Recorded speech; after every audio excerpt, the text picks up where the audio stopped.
Welcome to the Jersey Justice Podcast, featuring your hosts, attorneys Gerald Clark and Mark Morris. So what year was that? What year was that at Peddie? So I had been named the head coach at Peddie. Yeah. But I was hitting the ground running because they were when I was taking over the program, I got hired in March. Yeah. And they had been forfeiting games the year before. They were that bad. They didn't have enough. They didn't have enough players. Team. Yeah, it was, their parents were incredibly disenchanted. They went to the local paper. There was like a sit-in in the school. Yeah. And the athletic director who hired me, I think like his whole focus was like, we need to hire a football coach and then I'm out. And so he hired me and then left. Right. And so it felt like in a way like a leaderless ship that I was trying to then turn and steer. And so I hit the ground running. I was like, I'm just going to start recruiting my face off and get guys to come here and buy into the vision, you know, because there wasn't a product at that point. Yeah. And so it's like anything else, So it's Chris Malleo. Thanks for coming on. And we have Noah Dehond, right? Yes, sir. All right. And as we were just talking about before Oscar hit play on or hit record on our show, how you recruited Noah to Peddie. So what years did you play there? The 15 and 16 season. 15. So what was your first year? 15. He was in my first class. Noah was playing. So my first year coaching, Noah was part of that first year. Wow. So so your junior and senior year. Mm-hmm. Wow. Okay. Yeah. So go ahead. You were telling that story. Yeah, no, I mean, I knew that I needed to stabilize the program and I was motivated, obviously, and, was really committed to the process and getting the core guys there. Had you ever coached before that? Before you took over Peddie? I was an offensive coordinator at a school down the street, which was called the Lawrenceville School. Oh, at the Lawrenceville School. Of Okay. course. Yeah. So, I had a lot of experience coaching. How many years? I want to say I was there for 3 years at the Lawrenceville School. Okay. And so, had a great run at Lawrenceville. And it's actually funny because the Lawrenceville School, the head coach, his name was Dan O'Day. Yeah. Who was a fantastic head coach. He's also my cousin. Dan was offered a coaching job at Dartmouth. Yeah. And so he tells me like, hey, I'm going to go to Dartmouth and take this head coaching job. I go to Lawrenceville and I'm like, look, Dan's leaving. He's taking this his coaching position at the collegiate level. And Dan said, like, Chris is here. He's the next head coach. Like, he's in waiting. Like, just name him the head coach. And I remember I went in to meet with them, and they were like, hey, we'll make sure we put your resume in the pile and evaluate you like everyone else. And I thought to myself, like, they just don't see what I can bring to the table. Right. And that year, my last year at Lawrenceville, when I was the offense coordinator, we had beaten Peddie. I was like 45-14. Yeah. Fast forward a year later, I'm the head coach at Peddie. Yeah. We beat Lawrenceville 45-14. So how is it? Well, anyway, I just got to say this. I read your book in preparation for you coming on. It's a great book. It's a short read. I literally read it in 2 sittings. It's a real page turner. And I also listened. I'll research the guests a little bit, and I listened to your interview on Bill Spadea. New Jersey 101.5. And it was funny because, Bill's, I consider Bill Spadea a friend of mine. And he's like, wow, that was a fascinating story. It's a radio interview. So what is it, like 4 minutes maybe? Right. And he's like, I got to get you on. We'll do this longer in a podcast, maybe in January. So just to Bill, sorry, I beat you to the punch here. Okay.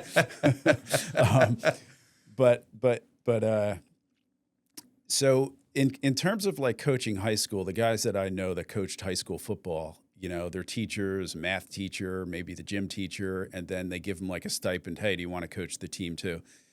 Is that, am I getting that right? Or are those because you coached in the prep school. So how is that different in terms of compensation and stuff? Because I've had, I got a lot of friends that teach and stuff, and some of them are just totally disenchanted with it.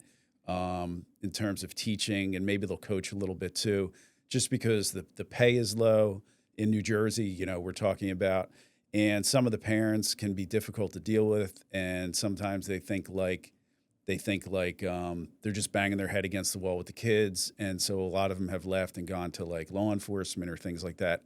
How is it different, like in your deal and your experience at Peddie and compensation and stuff? Yeah, it was really unique. I mean, Peddie has an endowment that rivals most colleges, and frankly, probably exceeds most colleges. So they have the ability and flexibility to, I think, compensate people on a scale relative to the value that they bring.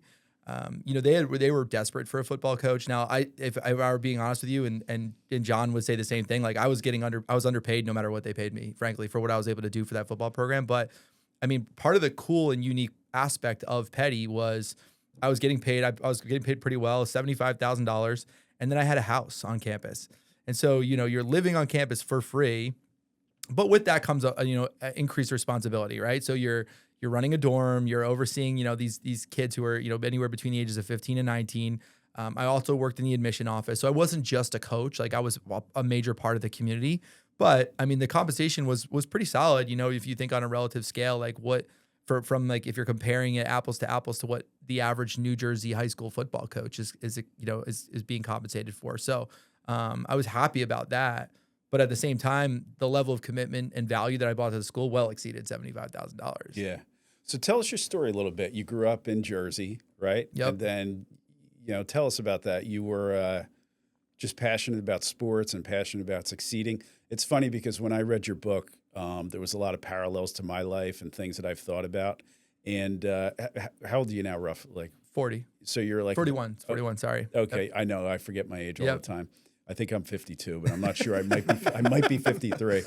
But as you're growing up, like I saw, it was funny. I could almost tell your age, not necessarily by looking at your picture, but by the way you're describing your life experiences, because you hit these different revelations at different ages, and it was interesting to me. But tell us your story a little bit, like where you grew up and your passion for football. I mean, I grew up down here at the shore, attended Wall High School, and there's a development up the road here called Orchard Crest, and grew up there, and it was awesome. Frankly, I lived closer to Manasquan High School than I did Wall High School. But went to Wall High School and just had a great experience. I loved the community that we lived in and the shore and my friends and family and the relationship, the people that enveloped me when I was here. I was a 3-year starter at Wall High School under a guy named Chris Barnes, who I'm having dinner with tonight. Is a fantastic, legendary shore football coach. Great leader, great man. Has just a tremendous respect for him. And, during my time there, we were really a heavy running offense. We had some great, O-linemen and running backs, and we were winning a ton of games. And so we didn't really need to throw the ball 20 times a game. And I was also really young for my grade. So when I graduated, I had such a passion for football, and I started really late. I began playing football in 8th grade. I decided to do a postgraduate year. Is football one of those sports where you don't need to, like you can pick it up later because it's a lot of athleticism and grit as opposed to technique? Yeah, I think depending on the position you play, absolutely, right? If you're a really good athlete and you could throw on pads and you can catch a football, like you go out and play wide receiver, like you're probably going to be, you could go play on a high school football team. O-line might be a little bit more difficult for some guys. I mean, Noah could speak to that better than I can. Quarterback, obviously, but if you're fast and you're tough and you're strong, you throw a kid back there and running back and you say, run from this end to that end, pretty good chance you'll do it well. Do you think Bo Jackson made like one of the worst decisions in history to go to football instead of like baseball? In my opinion, yes. I mean, it was the craziest thing. Like, have you ever seen that? No, did you ever see that video of Bo Jackson getting injured? Yes, I have. Like he's just running. They grabbed him at the calf or so, and it just pulled his, I guess, his leg out of his hip joint. Yep, that's it. I think he's an MLB Hall of Famer if he just decides to stick with baseball. Yeah, I mean, it just seems so much more low risk, than, right? Make Absolutely. a lot more money too.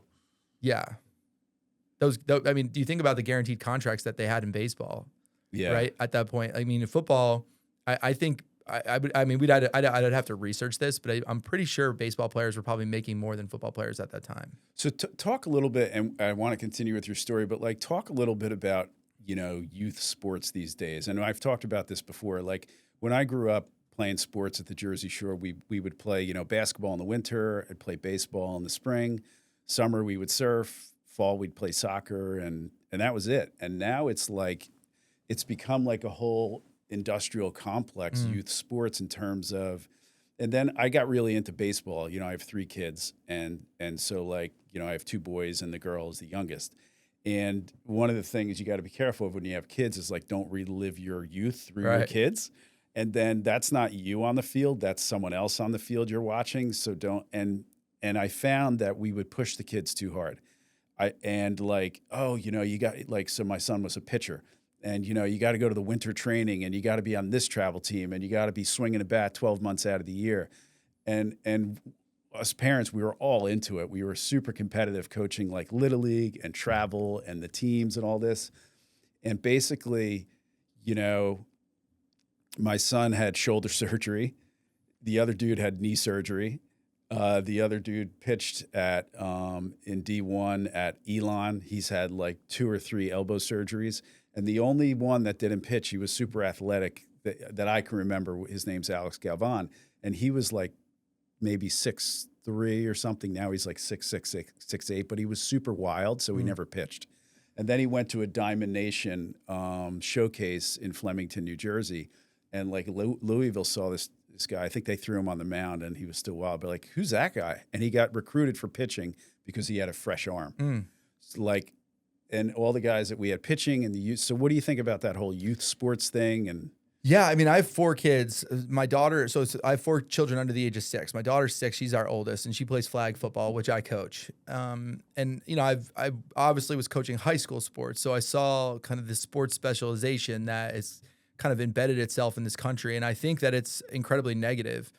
You look at, I think, some of the best athletes that have come through, over the years, and the pro ranks, and most of them, for the most part, started a little bit later, but all of them played multiple sports. Right. Look at Pat Mahomes. He was a baseball player. He played basketball. He wasn't specializing in quarterback training his whole life. Yeah. I think there's a negativity to it. I also think on like a grander scale, and we can go down this rabbit hole a little bit, like neuroplasticity, it plays a role in this. And so, because there's like cognitive load and function that you're putting on kids right now at a young age, and most of it is because of that specialization. It's so centrally focused on one thing. And there's a brain-body connection that I think, and there's like kind of an adaptive model of brain-body connection that is being completely missed right now. Right. And so, look at, hey, I played soccer, I played basketball, I played football. Well, there's correlations between all of those things. But the second you say, I'm only going to do one thing, right, it changes the neuroplasticity. It changes the way that your brain functions, and the brain controls the body. And so if the brain controls the body's not going to respond the same way if the brain isn't stimulated in a different fashion each season, each year, whatever it might be. Right. I think there's like a mental aspect to it too, because a lot of these kids do it, and by sophomore year in college, they're like done with it. They're like blown out. They're mentally, and then the other thing too is I'm seeing, I'm a big Villanova basketball fan, and I forget the player's name, but in the Final Four in maybe 4 years ago, whatever it was, 5 years ago, all he did was plant his foot. He just went, planted for a drive, and tore his ACL. I'm like, what just happened there? Right. And I think it's just the repetitive stress injuries as well. Absolutely. Yeah. What was your experience growing up? Did you know, like you played? So you played at Clemson, right?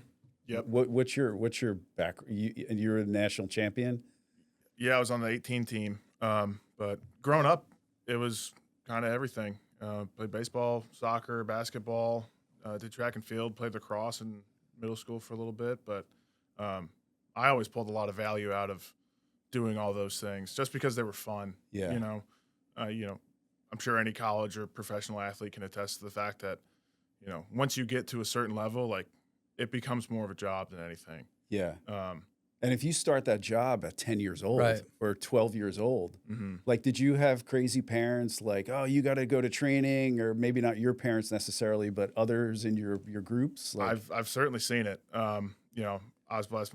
My mother's very supportive and, not overbearing with that stuff, but she just pushed me to be, the best version of myself. But no, it wasn't excessive, which definitely helped mitigate some of the burnout that I saw my teammates and friends face from playing sports. So, it hasn't. Sorry, no, it's fine. Good. It's fine. We do it all the time. I think you like it, particularly now, like in the world of NIL, right? Because there's a financial motivation. We definitely got to talk about that. Oh yeah, right. Like there's a financial motivation now for kids and families too, right? Yeah. And so, like this is not I'm going to share something, and maybe we share this, maybe we don't on the show. Okay, maybe we cut this, but this is a very true story. I know this for a fact. And 4 years ago, Ohio State offered Drake May $5 million to transfer from North Carolina to go play quarterback at Ohio State. I know this for a fact. Yeah. If Drake May's family is well-to-do, they're North Carolina family through and through. Like they had the financial ability and kind of the commitment to North Carolina to not make that decision. Right. But let's just say that I'm from Biloxi, Mississippi, and I'm a quarterback, and Ohio State offers me $5 million. Like that's life-changing money for a family, right? Yeah. It essentially, in some respects, generational money. And so now you have these families and kids who see this. And they're financially incentivized to commit to one thing, but at the same time, it's not necessarily the best thing for them. It's probably not the best thing for sport. You look at what Tom Brady came out recently and said the NFL is in the worst place it's ever been from a technique standpoint. Why is that the case, right? And you could be like, well, these guys are training more and more. The technique is should be better and better and better. I think the reality is that you're seeing less athleticism. It's no different than an artist or a musician who only plays the same song over and over. Yeah. And there's less adaptability, there's less creativity associated with a lot of that. And so, I think for sure, like we're in a place where the kids or the athletes, I should say, the athletes who stick to, or whose parents and the athletes who stick to their guns to say, we're gonna be multifaceted in the sports that we play. Yeah. We'll have a distinct advantage in the next 10 years. Yeah. Do you think though, to play D1 or to potentially go to professional, I mean, you need a certain level of athleticism, right? Sure. And then on top of that, it's more so like, isn't it in a way somewhat predetermined, like who's going to go D1 or who's even has a shot at it just by genetics alone? I mean, what's the deal with that?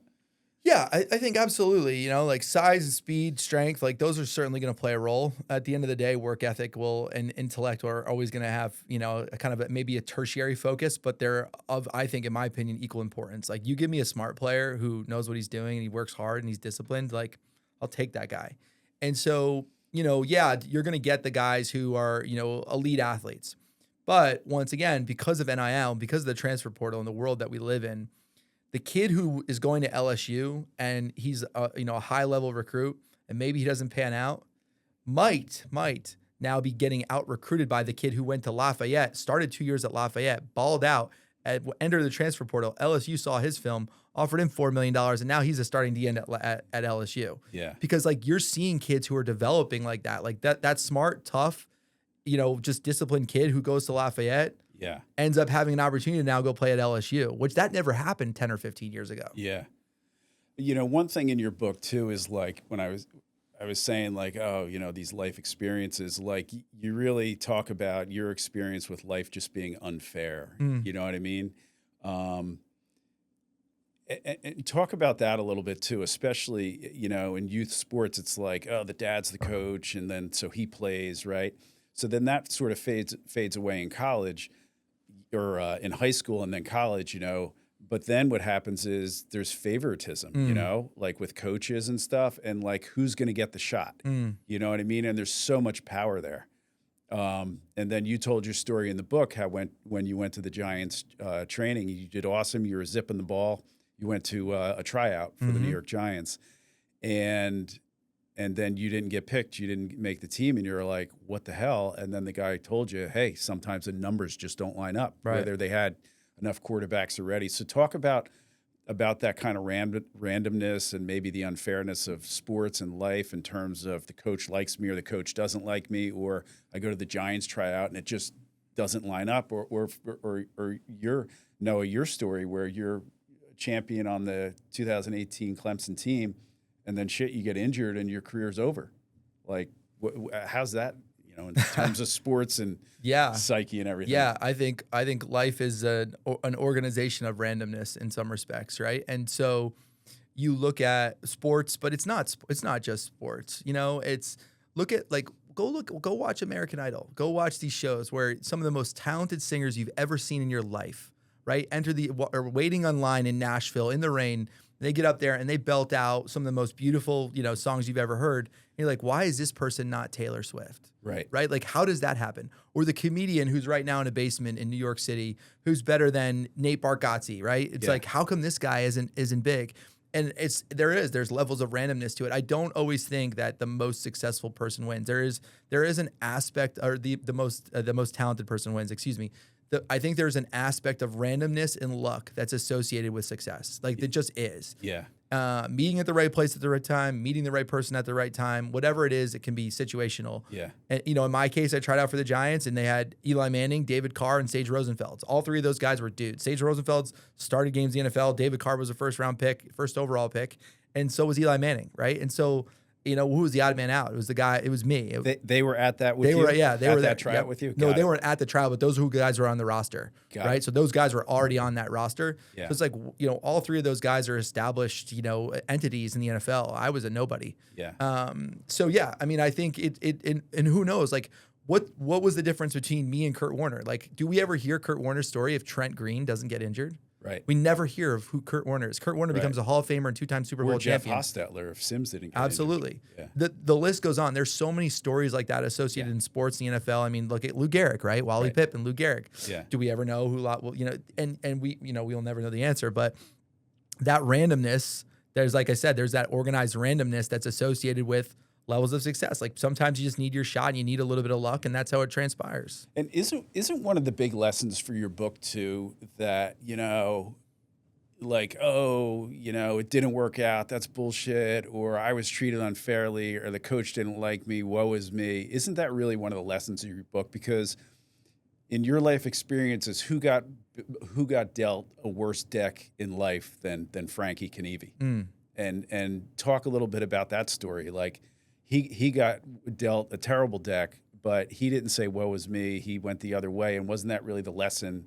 I mean, if you want to talk about that a little bit. Yeah, for sure. I mean, Frankie was born with the umbilical cord wrapped around his neck. Okay. Yeah. He didn't ask for that. It was a stroke of bad luck. Right. Yeah. And so my stroke of bad luck was not making the New York Giants. His stroke of bad luck was cerebral palsy. Yeah. And yet, like, here he is, he's incredibly intelligent, smart, creative, kind, amazing, funny, and he's trapped inside of his body. Yeah. Right. He can't communicate the same way that we have the privilege of and the ability to do it right now. And so, yeah, I mean, there's a level, I think, of you look at, like, varying degrees of luck, right, for lack of a better term, or lack of luck.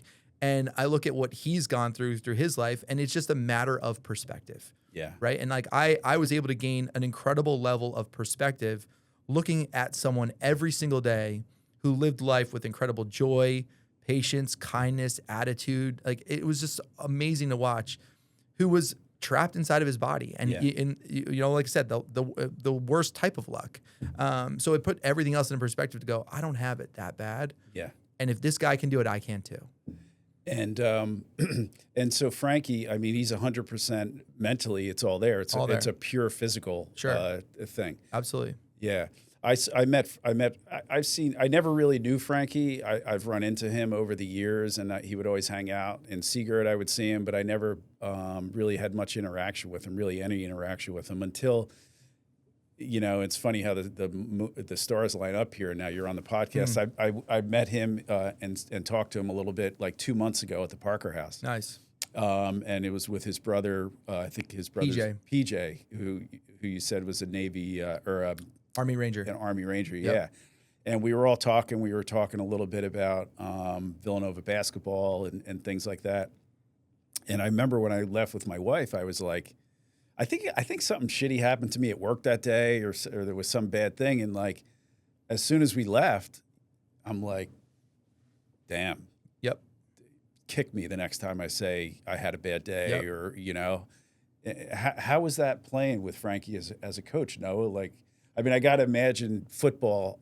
The only football I played was we played pledge football when I pledged TKO at Villanova, which is no pads football against another pledge, which was so much fun.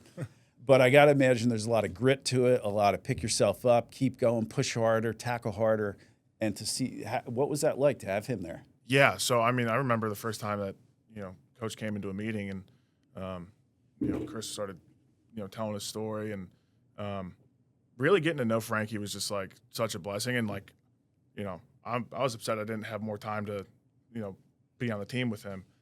But, you know, his perseverance and dedication to us, you know, in spite of everything, you know, as a team and for the culture of the program, he was just really inspiring for us. And like, you know, there's a story in the book about how my mom told him how much of an impact that he had on us that, you know, maybe he didn't realize. And just how he was with us and just learning to interact with him in such a new way. Like I haven't had to interact with anyone like that before. And just the way he handled himself and the messages that he spoke to us just really had a positive impact on not just my career as a football player, but, you know, my entire life. So he was really – it was one of those things I didn't really understand in the moment as a high schooler. But, you know, looking back on it and seeing Frankie yesterday for the first time in a long time, I was just like, man, this guy's a blessing. Yeah. So how would he communicate? I mean, I know he has to basically point to every letter on the board to spell out a letter, and then maybe his assistant, or when I was talking to him, his brother is able to pick up on it quickly and kind of translate for him. But talk a little bit about that in terms of the nonverbal communication and just the presence that, like, how did he communicate to you? Yeah, you know, and I'm sure Chris can probably speak on this better than I can, but it's you kind of just look over his shoulder and he'll point to the letters and spell out words, and he's kind of got some pre-made words that he'll point to, and you know, it's what he has to say in, you know, a short amount of words, you know, just because of, you know, how it is, but you know, you kind of get a sense of his personality the more you talk to him. So it's like you kind of pick up on what he's trying to say, and you can kind of hear his own voice, you know, through yourself a little bit. There's two things I think that are important about Frankie, Jerry, is that so there's two levels to this. One is I wrote about this in the book. So the average human communicates about 6,000 to 7,000 words a day. Because of his disability, Frankie has the ability to communicate about 200. So think about if you had 24 hours and the majority of your time was spent listening to what other people were saying, right, and you could only communicate 200 words. Most everything you say would have some high level of impact. Yeah. Because there'd be so much thoughtfulness that went into it. Yeah. Which is what makes Frankie really unique. Right. The other thing about him that I think resonates with me and resonates with a lot of people, and this extends to throughout the disability community, is when you see someone who has a disability and they radiate joy in a way that you're like, wow, I am attracted to that energy. Yeah. Is everyone in this room has the ability and privilege to be able to change our circumstance if we're struggling with something, right? Like you're upset with something that happened at work. Guess what? You have a choice that you can make that can improve that situation, or your marriage isn't going well. Fine. Like, let's go to whatever it might be. Frankie wakes up and goes to bed every day with cerebral palsy. Yeah. He has no control over that circumstance. The thing he can control is his attitude towards it, right? His attitude towards others, what he gives to the world. And that in itself, I think, is inspiring and empowering, because we have that ability plus the ability to change our circumstance. Yeah. Right? Like, what a gift for all of us. Yeah. All right, cool. So your story, you're playing at Wall. I always love the Thanksgiving Wall Manasquan game. Sure. You know, what do they switch that up each year? One year it's at Wall, then it's at Manasquan? Always. Oh, yeah, for sure. Yeah. All right, so tell us your high school career, and you played quarterback. Yeah, 3-year starter at Wall High School as a quarterback. Yeah. Had a great career. You know, we had multiple playoff runs, and we were 2-0 against Manasquan. So the Manasquan Wall rivalry had been suspended for a long time until my junior year. So we weren't playing each other on Thanksgiving. Like, that was not a tradition. Right. So they re-upped that tradition my junior year. And at that time, Manasquan had this like 34, 36 game winning streak. And I was super brazen. I mean, I just was really full of confidence, 15, 16 years old. So much so that year, Vic Caboo, who's a legendary Manasquan football coach, I dressed up as a Wall football coach and went to Vic Caboo's house on Halloween and trick-or-treated at his house. And he couldn't have been greater to me about it. He was laughing his face off, and he gave me a bunch of candy. He was like, "We'll see you on Thanksgiving," right? And so we beat them that year at Manasquan 20-6, and they had a great team. They were better than us. And we just had this kid, Mike Lackett, who was a fantastic football player who came in and ran. He was a backup running back. Our starting running back got hurt. He came in and rushed for 232 yards in that game. And we played them the next year, and they were fired up to play us. And they were equally as good, if not more talented, the following year. And we beat them on a last-second field goal, 17-14. Oh, wow. Yeah, so we've had some great matchups. And those are some great Wall Manasquan teams. Yeah. And it's a great rivalry. The two communities are fantastic. You know, Yeah. I love both communities. So. All right. So then you get recruited to play in college. Tell us about that a little. Yeah. So I actually I did a postgraduate year at a school called the Hunt School in Princeton. Okay, right. Like I mentioned, I was young, and we were a running football team and did some triple option, and all that stuff. So went to the Hunt School, and in 8 games threw for 3,000 yards, 30 touchdowns, rushed for 910 touchdowns. And so suddenly overnight became a big time recruit. And I was being recruited by schools like Notre Dame and Northwestern and Iowa, Boston College. And did you ever pitch in baseball? So I had a little bit of experience playing baseball, but then it got to a point where like I was starting to get recruited for football. Right. And my dad was like, "Hey, like let's just." Does the arm translate? I think so. I mean, there for me there was different slots, and the way you could throw and pitch a baseball. As hard as I could throw a football, like sometimes just getting on the mound, it just like wasn't as clean for me. Right. I was better in the outfield and at catching than I was at pitching. Got it. Interesting. But yeah, I played basketball. I was also a basketball player. I played in the varsity basketball team at Wall. We had some great teams on those years too. But yeah, went to Hunt and I was named the player of the year. Mm-hmm. And it was great. I was actually I was the offense player of the year, and Greg Olson was the defensive player of the year, who's an NFL Hall of Famer out of Watchung Hills High School. And made a decision to go to Northwestern. It was a great call. I loved my experience there. The reason I went to Northwestern, one of the reasons I went to Northwestern was Pat Fitzgerald, who was the very famous head coach at Northwestern, was the linebackers coach. Yeah. And he had known that, I'm from this area. My mom, Irish Catholic growing up, my dad, Italian Catholic. He had known the way to get me was like through my mom, really. And so I'm on my visit, and I really wanted to go to Notre Dame, but Notre Dame was recruiting me as like an athlete. They're like, you could play quarterback, you could play running back or linebacker, safety. Like they just saw me as an athlete. They're like, we want to get you on the team. Right. And so he was like, hey, look, we see you as a quarterback. Like, let's get you on campus. Let's get you here. And my mom was, she was really focused on the academic piece. She loved it. So long and short of it, you go on these recruiting visits, and yeah. I'm out on Friday night, and then I'm out on Saturday night, like with the guys, like experiencing life, like they have you in college and all this. And then Sunday is like the last day of your recruiting visit. So like traditionally the way it works is you arrive on a Friday, you go dinner out. Saturday all day, they take you around campus, facilities, all that. You go out. Sunday, they bring you to the head coach's office, and he's like, hey, we love you. We want you to commit. Here you go. Fitz was smart. So I'm in my hotel room after a night out. Who knows what time I got in that night. And I get this like on my door. And I open it up, and there's Fitz. And now Fitz was, like I said, he was a 30-year-old linebacker coach at this point or whatever. Sounds to me like the Louisiana Purchase. But anyway, do you know what I'm talking about? Yes. Right, and so, keep going. So he goes, get dressed. We're going to church. And I'm like, oh man, he's figured this out, right? So he got a car service, and he gets me, my parents, and we go down to the local Catholic church on campus. And he's telling my mom, he's like, I'm going to have Chris at church every weekend and all this other stuff. And my mom's like, you're committing to this school. Wow, yeah. Wow. So, committed to Northwestern. And well, did they know they were competing with Notre Dame? Yeah, they knew. Yeah. So because I actually had a visit scheduled the following week I'd already visited Notre Dame. I had a visit scheduled the following week for Boston College. Yeah. And Tom O'Brien was the head coach at Boston College. Yeah.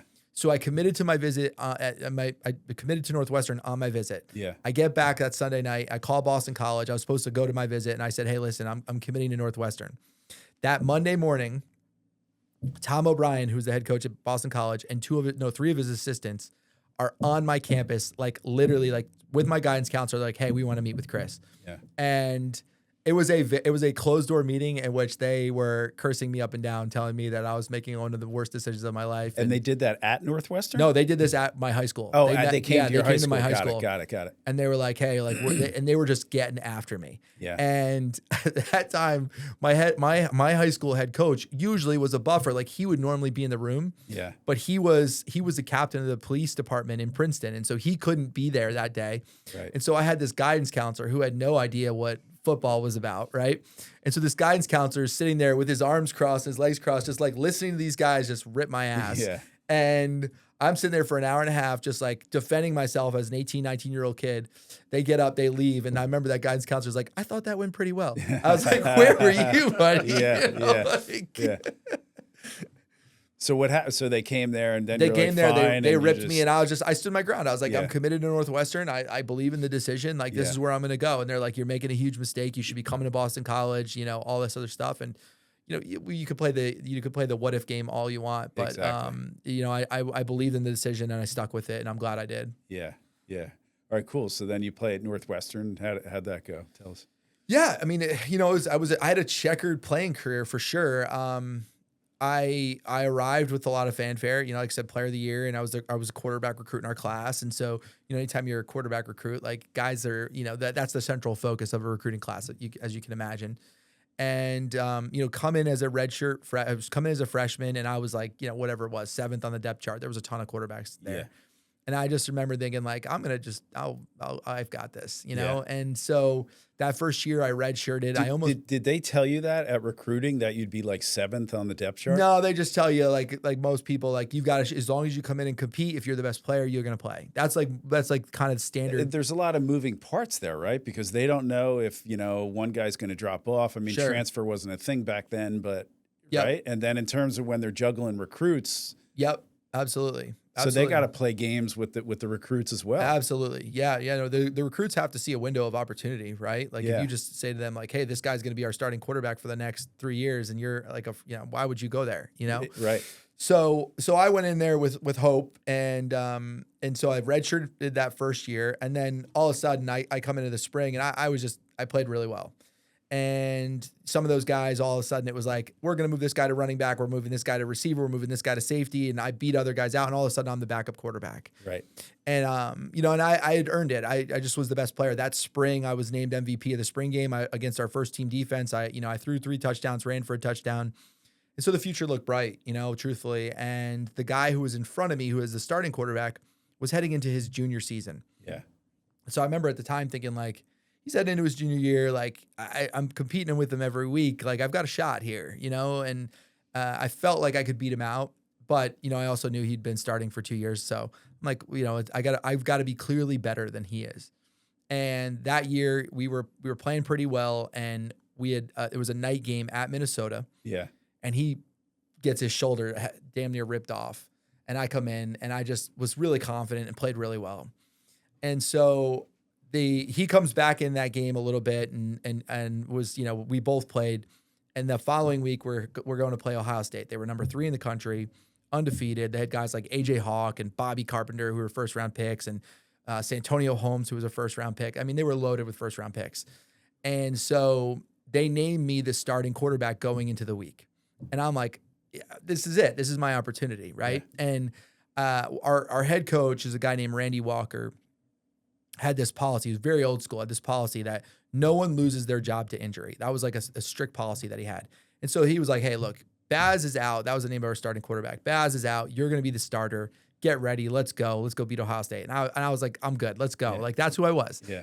And we go into that week, and I'm fired up. I'm leading the offense. I'm playing great. I'm practicing great. And all of a sudden, back then, and I'm sure they still do it to this day, like Toradol shots were like a big thing. And so like you give a guy a Toradol shot, and all of a sudden, like we used to call that Toradol shot Dr. Feel Good. Yeah. Because for 2.5, 3 hours, that would make you feel good. And then when it was over, you remember you had the injury. And so back then we knew that you could get away with a Toradol shot. So Baz was starting to come back. Like I'd see him throwing a little bit on the side, and I'm like, he's not playing. I'm playing, right? And so then all of a sudden, like Wednesday comes, he's throwing more, and then Thursday he's practicing. All of a sudden Friday comes, he's full on practicing, And so we go into that game. The head coach is like, Chris, listen, he's back. He's our starter. He's been our starter for 3 years. We're gonna give him his opportunity, but if he falters in any way, you're going in, get ready, be ready to play. All right, so let me just stop you real quick right there. Yes. Okay, so you're a team. You're all.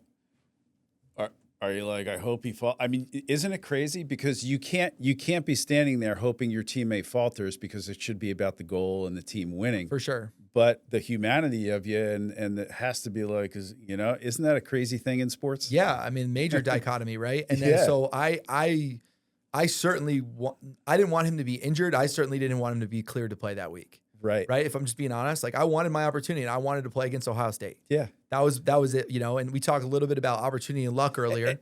And I think that's, I don't know much about sports. I mean, I play sports, I'm a fan and stuff, but like, isn't that really the essence? And doesn't a coach, like Jay Wright was a master at that in terms of, okay, like you're sitting there and you want the guy that's playing your spot to fail so that you can get there. But if that's going on a team, the whole team's going to fail because you're not going to have the chemistry. For sure. And how talk about that a little bit? I never had any animosity, right? Like I think that's the differentiator is like you don't want to have animosity or ill will towards the guy who's playing in front of you. As opposed to a healthy competition. Correct. Like I just wanted to beat him out. I wanted to be better than him, and I wanted to take advantage of my opportunity, right? I think somebody who's a really good modern day example, that's Tom Brady, right? Like Drew Bledsoe comes out, and like Tom Brady didn't want Drew Bledsoe to get hurt, but he wanted to play, right? And so, because like, hey, when I get my shot, I'm just going to shut the door on everyone else and leave it at that. Yeah. That's how you feel. And I think most athletes feel that way. And so, that was where I was. I was going into that week, going into that game. I was like, this is my shot. It couldn't be more perfect. Ohio State, we haven't beaten them in forever. It's at home. Let's go. And then Brett got the start, and he played okay. Like he didn't play well. He actually threw 2 interceptions in the game, but we beat them. Yeah. And we beat them because of defense and running and all that other stuff. And so, it was a big win for us, major win, and we beat them in overtime. And so like it extended his life a little bit, right? Because he had just been playing okay. And so we end up finishing that year. We go to a bowl game, and he had a great year, for the most part, like a solid year. And so the following year, going into the season, I'm like, okay, I'm a redshirt sophomore, but he's a senior. I'm a redshirt sophomore. Like, I'm going to sit behind him. Let's figure it out. And they were like, look, Chris, we want you to be the backup quarterback, but we also want to just get you on the field. You're so athletic. I'm 6'3.5". I'm like 240 pounds. I could run. Yeah. So like they were like, let's get you blocking punts. Let's get you on special teams. Let's get you on, anything that you can do. Let's figure it out. And this was before like Tim Tebow really hit the world. Yeah. And like that, and like offenses were a little bit different too, where like I could have just been a guy where like, I'm a bulldozer. Just give me the ball, run right downhill. I'll score for you. And so I did. I said yes to like just doing whatever the team needed. Yeah. Even though I really wanted to just be our starting quarterback. Yeah. And so we had a great year. We were top 25. We went to UCLA. We played UCLA in a bowl game. But what ended up happening, I thought I was going to end up taking over as our starting quarterback, and I'll have 2 years to start.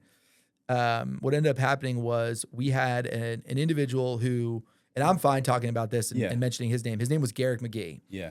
And this guy was, I have a lot of teammates who would agree with this, like one of, I think, the least professional coaches we've ever been around. He had a checkered history as a football coach, and he and I just never saw eye to eye. Randy Walker, who was the head coach, who I mentioned earlier, had a heart attack and died. Yeah. So they thrust 34-year-old Pat Fitzgerald into the head coaching role. Garrick McGee, who was, like I said, who just lacked professionalism, was a tough guy to deal with, suddenly becomes our offensive coordinator and quarterbacks coach. Yeah. And he and I were like water and blood vinegar. and water. That's it. Oil and water. Oil and water. Yep. Yeah. And so it was not a match made in heaven by any stretch of the means. Yep. Yeah. Yep. And from then on, I knew like probably not going to go my way. And they shortly after, he had guys that he had recruited that he wanted that were his guys. Yeah.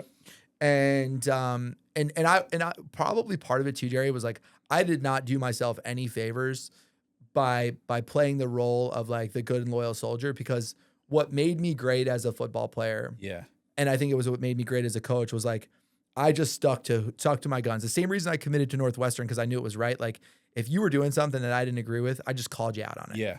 And if you were a player or a coach for that matter. And when you're an 18 or 19-year-old kid, and these coaches don't want to hear from you that like you're not doing your job the right way. Of course not. Yeah, no one does. No one does, right? Yeah. And I didn't play the game. It's like when we're in court. Like if the judge says, okay, there's 5 whatevers, but there's really 8. Right. You never tell the judge he's wrong. Right. That there's 8 and he's wrong. It's 5. Totally. And that's what I did. Yeah. That's what I did. And I was. Guys on our team, our team loved me. I could say that, like anybody who would listen to this podcast who played with me would say, like I can confirm this because they gave me an award. that I was an amazing teammate. They gave me this award, which is called the Marcel Price Award. Yeah. And it was an award that the team votes on and the coaches vote on every year, which is given to the player. And that is like the best teammate, most selfless, all those things. So my teammates voted me for that award. But like, I always had my teammates back, like more so than the coaches. Yeah. Because there is this weird divisiveness that occurs in college locker rooms at times where it's players against the coaches in a way. Yes. Like, you know, it is. Mutiny, yeah. You know, because like I'll give you an example. We had a coach who we were about to play in a spring game. And this is stuff I just didn't do any favors. We're about to play in the spring game and he's coaching one of our receivers. And he says, he's the receivers coach. He says, do me a favor. Don't embarrass me out there. That's what he said to the kid before he goes out onto the field. Right. God. And I'm standing there and I looked at coach dead in the eye and I said to him as a 19-year-old kid, you just embarrassed yourself by saying that to him before he went on the field. Right. Yeah. So you can imagine like what that went over. Like it doesn't instill confidence, doesn't, right? And right. it makes him double think. Of course it does, right? Yeah. Like, do you think that player went out there and played great? Yeah. But that coach, it was so ego focused. That coach was focused on About himself, him, yeah. right? And how the player's performance would reflect on him. Yeah. And so like he wasn't instilling confidence, and I at 19 years old understood that, so I just called him out for it. Yeah. But like it doesn't help when you're in a closed door coaches meeting. These guys are like, oh, we can't control a guy like Chris Malleo because he says whatever he wants. Like, how can we trust him in a huddle? Yeah. So that didn't help me either. Yeah. You know, frankly.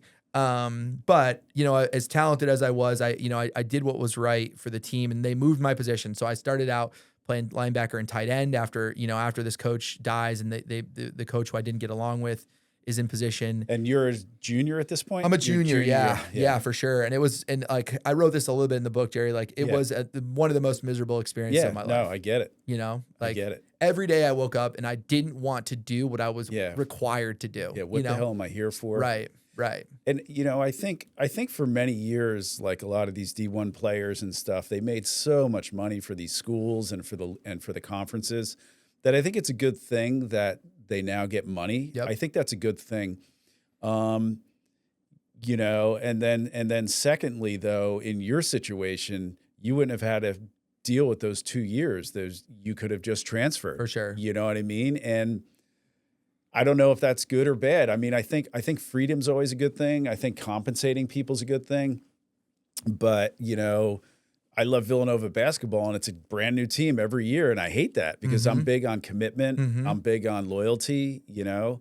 I think with the whole transfer portal and the NIL, like I feel like kids, like everyone, including myself, suffers from ADD, you know. Sure. Like I'm going to swipe this video, now the next. Like Right. like I think shorts, like, you know, Instagram shorts or Facebook shorts or whatever. I think it's like a little drug. For you sure know? it is. It's like a little candy. Yep. And I feel like it's transferring, this whole swipe thing, it's transferring to sports because I don't like it. I'm going to swipe. And then like adversity in life, like when you look, like, would you have transferred? You probably would have. Would that have been better for you? Or did you learn these lessons in life and did it make you a better coach when you coached at Peddie for those 4 years, you know? Yeah. It's a great question. I think in my view, adversity is a good thing for kids. Sure. Like I'm really against like helicopter parenting and like you have to, you know, like I told my daughter, you know, I'm like, you got to pay for that stuff at school. Like you got to pay. This is not a cushy like thing. And I think the kids need adversity. Like, what do you think about and how it translates the NIL and the transfer portal and your life experience? For sure. It's hard to say, right, to once again play the what if game of like what I would have absolutely transferred. I can say that like unequivocally, I would have transferred. And there's a lot of success stories, particularly of quarterbacks who have transferred and then got drafted in the first round of the NFL. Like Jaden Daniels is a great example. You know, the guy was like middling around at Arizona State, and then he goes to LSU. Great opportunity. Joe Burrow. There was a lot of parallels between like what Joe Burrow went through his first few years at Ohio State and then goes to LSU and has great success. And now he's having an amazing NFL career. Yeah. What if he couldn't have transferred? You know, like do we ever know who Joe Burrow is? It really sort of diffuses power a bit. It does. It diffuses power away from these coaches. Like I remember in the movie The Natural, you know, I'm the coach, you're the player, you sit down, you know? Right. Yeah, absolutely. I think that is a great equalizer in some respects. But then it becomes like AAU. For sure. Like AAU basketball. Sure. Like, Totally. I'm going to steal this player and I'm going to steal that player and there's all backstabbing and no loyalty. No doubt. So there's like I think, in my personal opinion, I think that's a big reason that Jay Wright decided to not coach anymore because his system was clearly set up on having a guy sit for 1 or 2 years, learn the system, you know, and he was obviously fair and super successful at that. But I don't think he could have done that anymore in the NIL because you couldn't get top recruits and have them sit 1 or 2 years. Yeah, it's unlikely that his coaching style would translate well with today's the style of today's transfer portal, NIL deals, all that stuff. Because I mean, he was building from the bottom up, and he did such a great job with it. And you watch these guys who had waited their turn and had earned the opportunity to play. Yeah, and it was fantastic basketball to watch. It was unselfish basketball and. It was awesome. I mean, you look at all these guys that are now having success, even in the NFL with the NBA, with the Knicks, the Jalen Brunsons, and those guys too. But But what I see in Jay Wright's coaching and what I see is that the character he develops. I feel like there's something special. I'm biased about a Catholic school, but I think especially there's something special about a Villanova when you go there. There's just a different vibe. There's a different, and I think he really builds some sort of like intangible character in the people. I just see it like in a Colin Gillespie or Ryan DiArchiacano and Jalen Brunson. I mean, look at the class and character of Jalen Brunson and Josh Hart on the court. There's just something there, and I think honestly, it comes from that Villanova culture and that Jay Wright culture. Yeah, there's no doubt. I mean, culture is everything, right? I mean, I in many respects, and that was one of the reasons I interviewed Frankie. I took Frankie as an interview, was because when he first emailed me, he said I worked with Villanova basketball, right? And I was like, oh, well, like this guy has no football coaching experience, but while I'm interviewing him, I'll just pick his brain about Villanova basketball and like find out what they were doing culturally and try and apply it to what I'm doing with football. Yeah. That's how much respect I had for Jay Wright and what he was doing in the basketball world. But it just goes to show you like how important leadership is and essentially setting the standard of what a culture looks like. And I learned this a lot from Noah's experience at Clemson when I was around Dabo Swinney, who is under fire right now because he's taken a very hard and fast stance about the transfer portal. What was he saying? He's just not a transfer portal guy. He's like, if he says till graduation do us part. Right. Which is what he tells parents. And I'm thinking about if my sons, I have 2 sons, if my sons are playing college football, want to play college football, or have the ability and talent to play at that level. Yeah. A guy like Dabo Swinney is exactly who I want them to play for. Yeah. Because he's committed to the holistic development of you as a person, and then he's going to stay there with you long term. And if you win a national championship, great. If you win 5 games, great. Like, it doesn't matter because he's in it for the long haul. Yeah. And I do think, in the short term, yes, like there's going to be guys who are going to win national championships and have success and all those types of things. Right. But I think in the long term, that's going to run its course, and guys like Dabo, they're going to come out cleaner than everyone else. Yeah, I think it's almost like throwing Miracle Grow on a plant. Yep. You throw the Miracle Grow on, and the flowers will pop out, and then they're going to wither pretty quick. For sure. As opposed to some sort of like longer term thing. Absolutely. Yeah, because culture ebbs and flows, right? Mm-hmm. But like he's establishing so much consistency within his culture because he's sticking to the core of who he is. Who his players are, because they're the same players every single year, you know?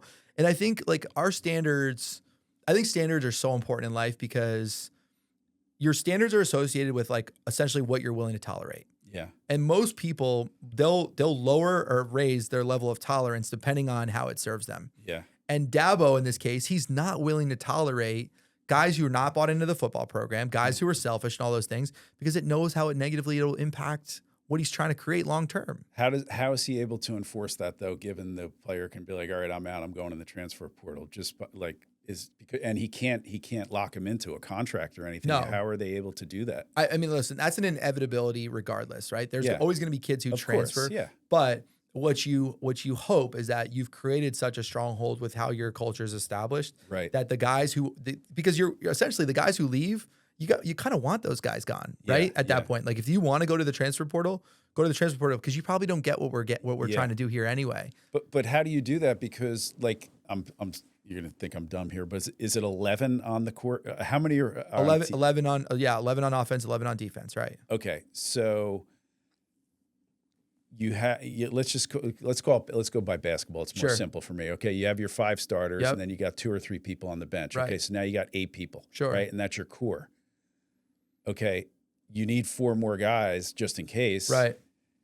And then the one gets hurt, and then that's yeah, for sure. How do you do that and balance that in the sense of a transfer. How do you maintain loyalty to, 12 guys on a basketball team or 10 or 9 scholarship players on a basketball team when there's only 5 positions on the court? For sure. In the age of the transfer portal. Yeah, that's difficult, and I don't think there's a perfect science to it. I think there's like a level of fluidity that you just have to roll with it as a coach, and you have to be confident in like what you're doing. Because AAU basketball is like, that coach pissed off. Yeah, son, that coach sucks. Go to the next guy. Go to the next guy. Right, for sure. Well, and that's we're seeing that in college football. Now, I think he has the lowest, probably if we were to look at it, he has the lowest transfers out and the lowest amount of transfers in. So like he is not taking transfers at all. Like they do take some transfers, but like there are teams, LSU football, like let's use them as an example because it's low hanging fruit and it's easy. LSU football has paid Brian Kelly, and we'll talk about what this cost them financially.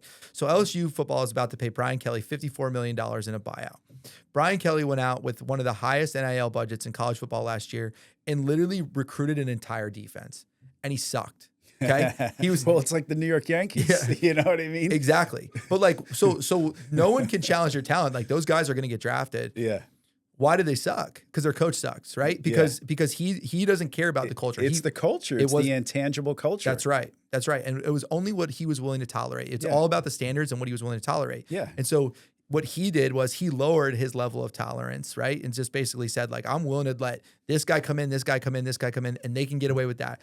And once you do that, if that little fracture in a culture and in a system, it creates a reverberation that the whole system falls apart. Yeah, it can be like a cancer. Absolutely. It's like having a bad employee in an office. And so when that guy left, he left like knowing he was getting $54 million. And frankly, there's a ton of stories about him. Like look at the LSU player who had brain cancer. The father went on ESPN and said, Brian Kelly never reached out to my son. Never. Oh, wow. He was at Notre Dame, and they had the potential to be one of the top 4 teams in the college football playoff. This is before he got hired at LSU. Yeah. He leaves Notre Dame while his team is still in season to go take the LSU job. Yeah. Why? Because it was about me, not we. Yeah. It was about me, not we. And I have a saying with this is like, enough coaches, some of these coaches, they need to start speaking French. They need to start saying we. Yeah. And too many of them are saying me. Yeah. And so you couple it with an egotistical coach, a fear-based system in which they're like every player, every coach thinks like I could get fired, I could lose my job, I could get replaced every single day. Yeah. And then you're bringing in, the high turnover. It's inevitable that you're going to suck. I think you just described New York sports right there. I mean, I literally, I think that's the problem with the New York Giants, and that's the problem with baseball in New York. It's like Daniel Jones. I mean, isn't he lighting it up now on some other team? He's playing well on the Colts, yes. Yeah, and it's like because you listen to like the ABC radio, and the coach loses one game, and they want to, fire the coach and then fire the player. And what did he do for me lately? And by lately, I mean the last game. Right. And I think that pressure gets, Oh, for sure. Absolutely. I mean, it's, that's what professional sports is to a certain extent, right? And you're paying guys a lot of money to do their job. But at the same time, like if you're not doing it well and you're locked under these long-term contracts, like you got to blame somebody, right? It's got to be the coach. Like I could never be a kicker. Right. Aside from the fact that I can't kick very far, but the pressure of being a kicker, right. Holy crap. For sure. Like that psychological part of that, like here's the whole game, like just that Giants game like 2 or 3 weeks ago, I forget who they played, but the kicker, and I felt so bad for the kicker just because there's so much psychology to it. And if you put that added pressure, like you're going to get fired if you miss this kick. Yep. Or like you said hey, just don't drop the pass. Right. I can't believe the story in your book was crazy about, no, I don't know if you were on the team at that time when you were coaching Peddie and your quarterback got hurt, and the one dude that Frankie worked with, and then he wrote on the thing, I forget his name, was it? Aiden McHugh. Aiden. Yep. Aiden. The Aiden story. And then tell that story because Aiden must have had ice in his veins or something. Yeah, to not be nervous at that one. So you know what he did? That was an incredible thing about Aiden. So Aiden McHugh was, or was it all coaching that he made that? All right, but anyway, no, tell he tell had the story. it. He was built for it. So Aiden McHugh was a really, really tough and unique individual. He was just built for it. And he was a kid who I'll never forget, like our football program was kind of rolling at this point. Yeah. And he was applying. He was from the Pocono Valley or, wherever he was in Pennsylvania.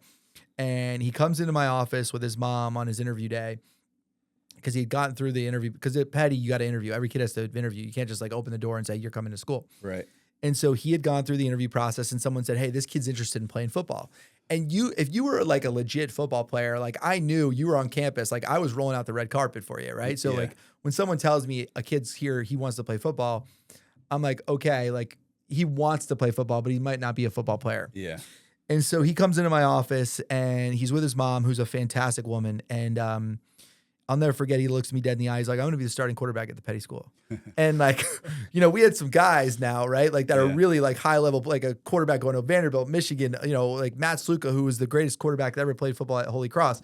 And so I'm thinking like, this kid is delusional, but at the same time, I respected it because some of the most successful people that I've ever known in my life were delusional. Yeah. So, we end up, the kid was a full need kid. It was just him and his mom. His mom, was scraping 2 nickels together to clean in houses and that type of stuff. Yeah. And this kid was incredibly intelligent, just hardworking, gritty, all these things. And so he had this major chip on his shoulder. So we go through the admissions process and we would sit around a round table like this. Yeah. And all these, intellectuals would say like, oh, that we should admit this kid or this girl or whatever. Yeah. And he actually, believe it or not, was being denied. We had this kid in this deny pile because he was a kid who needed full aid to attend the school, and he wasn't highly rated as from a sports perspective. So like they wanted to look like in a more holistic sense, like what you could contribute to the school. Yeah. And so we're looking at him and they're like, is this kid the right kid? But I just remember him saying like the way he looked at me and the way he spoke to me. And then I went back and I looked at his recommendations. Yeah. And there was just a level of consistency, and the teachers and coaches that had worked with him that said like, there's just something special about this kid. Yeah. And I challenged the room. I said, like, what about Aid McHugh for our scholarship, which was called the Armelino Scholarship, which is our highest scholarship. It's a 4-year full scholarship to the Peddie School. Yeah. And they were like, wow, like here's this kid. We were denying him. Like, now let's consider him for this scholarship, right? That's a swing. That's a big swing. Yeah. And so we end up sitting down and we debate and, everyone, put the brain trust together and we give him this scholarship. And there's a movie called 12 Angry Men. Yeah. And it's a criminal case jury, just super quick. And they go in there and like, of course this guy's guilty. Let's go. Yeah, of course he's guilty. And then one person speaks up and they're like, wait a minute. And the whole jury swings the other way and finds him not guilty. But anyway, go ahead. Yeah, very similar experience for sure. Yeah. So our director, she was great. She let me call him that night. And so I got to call him, and I remember when I picked up the phone, he picked up the phone on the other end. I said, "Hey, how's it going, Aiden?" He goes, "Well, I applied. There was another school who's a rival of ours." He goes, "I applied at Peddie and Blair," and he goes, "And I know that I'm going to get denied at both schools because I'm a full need financial aid kid, and I'm not the best football player, And Yeah. I go, yeah, and I go, I could understand why you'd think that. And I go, well, despite the fact that Blair's denying you, I go, we're going to take you at Peddie and we're going to give you a full scholarship. Yeah. And he broke down crying on the phone. Yeah. I broke down crying because it was emotional for both of us. Yeah. And so when he got there, why is that so emotional though? He could have just gone to his local high school. Well, yeah. Like if this were college and you couldn't afford, that's one thing. Yeah. But why is it such a big deal? Yeah, I mean, for a variety of reasons. I mean, if you're a kid who's like middle of nowhere, Pocono Valley, versus an opportunity to attend a school like the Peddie School, it's a way to get you out of the ghetto, no so doubt. to speak. No doubt. Got it. You know what I mean? It's life changing. The kind of the individuals that you associate yourself with and surround yourself with is pretty cool. It's just life changing. Yeah. So he's emotional. I'm emotional. He comes in as a sophomore, and the day one we are out there on the football field, and he's like, he doesn't know his elbow from his butt, and he's like, I'm gonna be our starting quarterback. And I'm like, just slow down, okay, like calm down. Like we got some guys who've been here who know what they're doing. Like just calm down.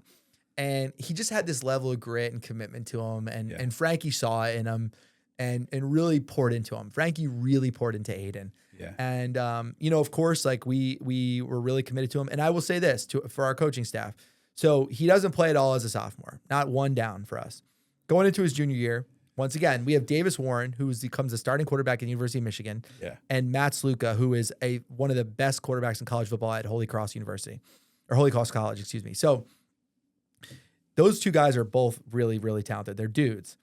Davis Warren has cancer. So that's a crazy story. Right? Listen, we're not going to spoil your book in this podcast because people got to read it. Yeah. But get the book. The Davis Warren story is a real tearjerker. Totally. I teared a couple times reading your book, by the way. Oh, awesome. That makes me, not that that's the goal, but it makes me, it's that we can draw emotion from you. Absolutely. Yeah. So Davis Warren has cancer, so he's not cleared to play. Yeah. Matt Sluka is like this uber 6'3", 215-pound like dude who was Yale was offering him for lacrosse. Like that's the type of athlete he was.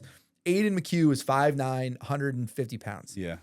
And so we go into preseason that year. Sounds like Doug Flutie, wasn't it? Doug Flutie was Doug Flutie was short, right? Right. But this is good. We're talking about culture. So this is what our culture was about. We go into preseason that year, and Aiden was playing better than Matt Sluka. Now Matt Sluka ends up being the player of the year this year, but in preseason, Aiden is playing better than Matt Sluka. And I was like, hey, Aiden, you're the starting quarterback. Yeah. And I call Matt Sluka up and I tell Matt Sluka, like, we're naming Aiden the starter. Matt Sluka's father calls me up and he goes, we didn't come to Peddie school to sit the bench. Like, we're going to leave. I go, that's your right. I go, you guys leave, but this kid's been playing better than your son. Like, it is what it is. Like, this is the deal. Yeah. And I'm sticking to it.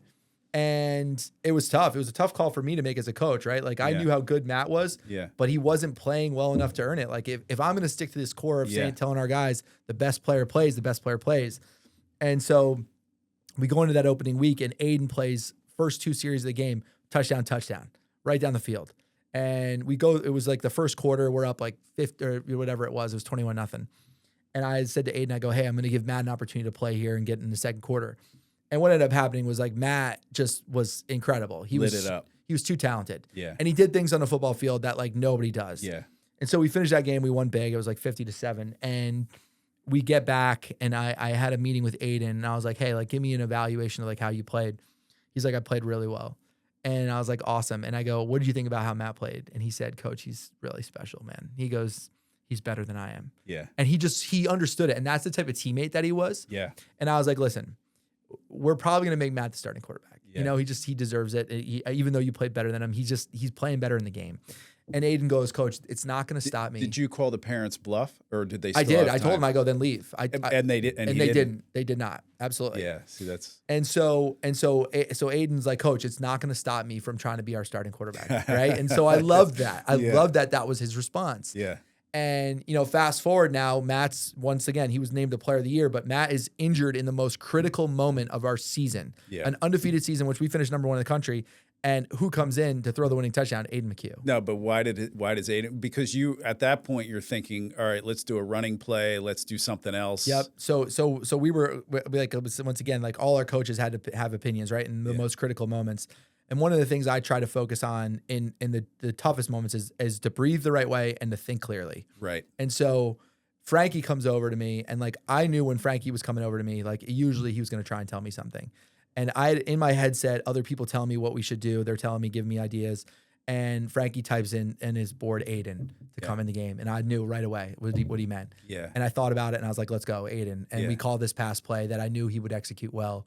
And it was awesome. I mean, the moment was just, it's made for TV movie, like they're made for movie, like type of stuff. So it was awesome.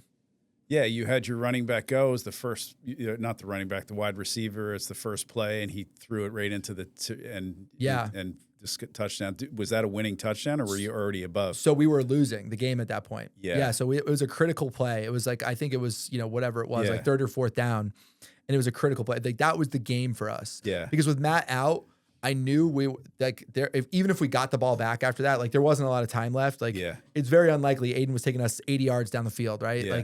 Like, you give him one chance in that one moment to execute on a play that he feels comfortable with, and he did. Those are just like storybook stories, though. I mean, there's no way I would have made that touchdown. I definitely would have dropped the pass. You know what I mean? Like, that's crazy. Wow.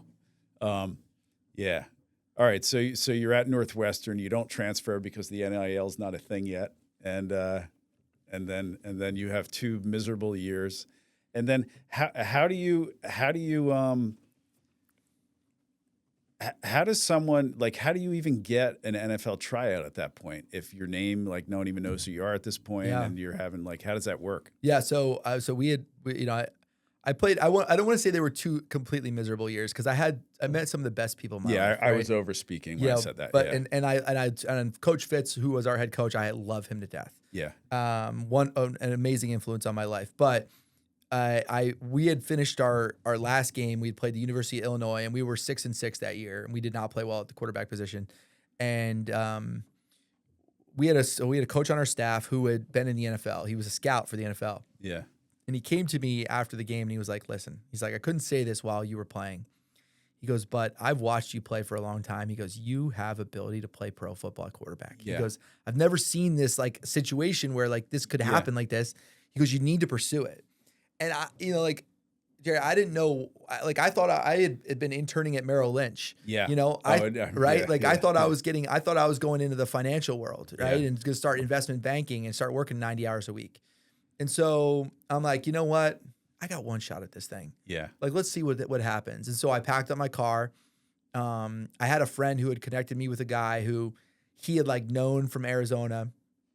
And because I wanted to go out to Arizona to train, like all the best like quarterback coaches and trainers and all that stuff were out in Arizona and Phoenix. Yeah. So I was like, I'm going to go out to Phoenix. And I will never forget, my mom was like, where are you going to live and stay? And I'm like, I don't know. I'm going to figure it out. Yeah. And I end up through a friend who was a teammate, call this guy. His name was Gary Stevenson. And so I pick up the phone. I call this guy, Gary Stevenson. I'm like, hey, listen, I'm moving out to Phoenix. I don't know the area. Maybe you could help me out a little bit. And he was like, hey, like where are you going to live and where are you going to stay? I'm like, I haven't figured it out yet. Like, that's why I'm kind of calling you. And he goes, I'll tell you what. He goes, my wife and I, we got no kids. He goes, why don't you just move in with us? Yeah. And so like this guy who I've never met before asked me to move in and live with him and his wife. And my mom, when I called her up, I was like, yeah, I found a place to live. She was like, you're living with these two people you have no idea. And I'm like, yeah, just, I'm 21 years old. Like, of course I am. And so I go out there and I live with this couple, Gary and Hope Stevenson, who become some of my closest friends to this day. I talk a little bit about them in the book. Gary was I'm so close with Gary that Gary was a groomsman in my brother's wedding, a groomsman in my wedding, and a pallbearer in my mom's funeral. Oh, wow. Yeah. So it was pretty, you'd think about what a random, choice that was for the two of us to say like, yeah, I'll live with you. You can come live with me. Yeah. And so I move out there and I start playing semi-professional football. Right. And in a lot of ways, I developed a love for football again that I didn't necessarily have. Yeah. Because I'm playing with guys who are welders and carpenters and, masons and all these other people that are just blue collar tough guys who love football and are tough and can get after it. Yeah. And I play this year in this league called the what is it called? The Arizona Gridiron League for this guy named John Polchin on this team called the Phoenix Outlaws. And it was amazing. I love football. And off of that, learn to play quarterback again, get a tryout with the Canadian Football League. Yeah. Can you earn a living? Can you pay your bills on a one of those small leagues like that? No, definitely not. It's a part-time thing. There's no money at all associated with it. So you're playing it like there's a level of commitment, but you're not making money. Right. Got it. Most guys in those situations were hoping for something else to happen. Got it. Right. And I just felt so fortunate because I'm like, man, like I feel like I actually have a legit shot at something happening, and most of these guys don't at all. But they're getting after it. Yeah. And so I was actually working for Gary's company. I was like, he had this glass company. So I was working, basically during the day and then playing semi-pro football, and then end up going to a tryout for the Canadian Football League. And at that tryout, I got offered a contract on the spot. Wow. Okay. And the guy who had offered me this contract, his name was Jim Barker. And Jim, while I'm at that trial, is like, hey, Chris, we're offering you a contract. He goes, but I want you to know this. I'm leaving to go take the head job at as the Toronto Argonauts to become their head coach. Yeah. And I want to offer you a contract for the Toronto Argonauts as well. And Jerry, I didn't even have an agent. Okay. Yeah. This was so foreign to me. My brother, who was at Cornell, pretends to be my agent, negotiates my contract. Yeah. Okay. Pretending, which I don't know if that's legal or not. And I ended up going to Toronto. And while I'm there, guys like Ken Dorsey are there. Who had played at the University of Miami. He had been a Heisman. I think he won the Heisman Trophy. Yeah. Played for the 49ers for a long time. There were about 4 or 5 NFL guys there. And so I go in, I throw the heck out of the ball, and I'm playing great. And can you make a living on those contracts? Oh, yeah, for sure. Those you absolutely, can. Yeah. Okay. You could definitely make a living in the Canadian Football League. Yeah. And so, but while I'm there, I get news that my mom was diagnosed with pancreatic cancer. Yeah.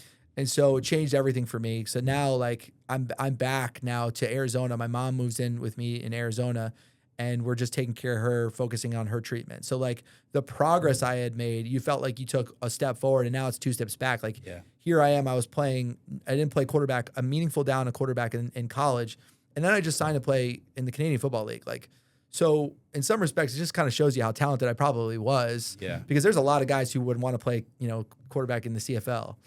And so I'm like, okay, I touched it. Like I'm close. Like but I want to take care of my mom. So we take care of my mom, and it was about 2 years that I didn't play football. And my agent calls me now. At this point, I had an agent, and my agent calls me, he goes like, look, man, like he goes, you were close, but like you're at a point now where if you don't go play, like you're going to be forgotten. Yeah. Like you're already climbing an uphill battle here. And my mom wanted to move from Arizona back to the East Coast. So we did. And there was this team that was in this league called the Indoor Football League. And there was like guys like Terrell Owens were playing in it. Okay. Like this was like after his NFL career, he goes play in this Indoor Football League. Peter Warwick, who had won a Heisman Trophy, but played at Florida State. There was a lot of like, former NFL guys. And there was a team in Reading, PA, which is about 2.5 hours from our house here in Jersey. And I was like, all right. So I was commuting back and forth 2.5 hours to practice with my mom and all this. And end up playing in the Indoor Football League, scored 100 touchdowns, had a monster year. And the Giants called me. And it was like, hey, man, like I sent my film out to everybody, and the Giants called me, and they were like, hey, we want you to come in. Yeah. And so it was cool. I mean, to have that moment where you think about all the things you had gone through up to that point. And I wrote briefly about this in the book. Like, I can't tell you how often, Jerry, I was sitting on these buses in these no-name towns. Yeah. Looking out these windows, just dreaming about a life in which maybe I'm putting on a pro football jersey. Yeah. And now here it was, I had my moment. So it was cool to just be able to get to that point. There's a great song by the Menzingers about that, about driving through some no-name town, maybe in the South, and about reflecting on life. I forget the name of the song, but it's a great song. It's one of their best songs. I'll think about it at some point. It reminds me of that. Yeah. So then you did that tryout and didn't make it, right? Yeah, and I wrote. Why do they call you if they already know the numbers aren't working? Well, sometimes they need an arm, right, to throw to receivers, right. That's one reason, know, and that's a harsh reality of that. But you hope, like when they do that you stand out in a way that like they're like, well, maybe we should keep this guy here, you know. But they know, and so that was probably the reality for my situation, like. Yeah. Hey, like here's a guy who's got a really good arm. Like let's bring him in because we want to look at all these receivers. So you got to be talented enough for that you can throw and they can evaluate everyone else. Yeah. But they're probably not evaluating you. Yeah. So that was probably what I was facing. But like you don't think that when you're in, you're so close to touching your dream. You're like you're so focused on that moment. Yeah. And I never, as I had that trial and I think about that experience, I was saying this yesterday a little bit to Noah, which was. With the book, and like now people are asking me to autograph books and speak. Like I need to step back and enjoy the journey a little bit more and appreciate what this was. And I didn't at the time with football because I was so focused on just being the starting quarterback in the NFL. Yeah. And I didn't appreciate the journey that it took to get there. Yeah. I was just thinking about the book when you described that and how you went into your car and you're just banging on the steering wheel after that. Just all and I've had many of those life experiences. Hey, let's take a break real quick. For sure. Now we're back on. All right, so then you end up coaching at Peddie. You go into a program that is just, faltering. They're forfeiting games. They don't have enough players.